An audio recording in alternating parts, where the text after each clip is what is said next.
мәйетті өйдә нисек халырга дигән. Кабергә килгәндә бында мәйеттің халынышы мәгълүм, билдәле. Каберді казган кешеләр самалап каза һәр вакыт ибет. Һәм мәйетте төшергәс, уң ягына халып, уны әзрәк күтәренкерәп, йөзен кыйбла ягына юнәлтәләр бит инде. Башын борын курайдар сак кына. Бұл кабердің исендә, ләхеттің исендә була инде бит. Өйдің исендә, теге мәсәлән, кеше үлеп бара икән бит. Шул вакытта уны кабердәге һәм кыйбла ягына юнәлтү турасында буны талап иткән ниндидер хәдис юк.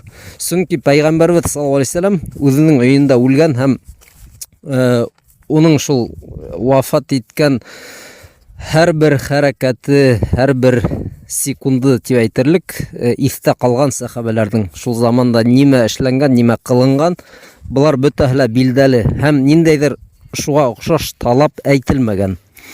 Әйтелгән буһа ул кайһы бер сахабалардан килгән әсәрҙәр инде.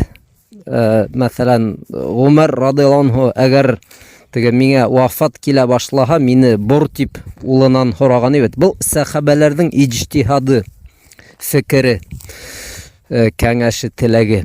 Шул һәм шулай ук кайһы бер сәләфтәрдән бар ул теге әгәр аркага һала алмаһагыз, аяктарын кыйбла ягына боругыз дип бит. Ләкин тагы бер дә әйтәбез, буны талап итүсе хәдистәр юк. Ниндидер теге диндең хөкеменә, кәрәкле шартына әйләндергә ярамай.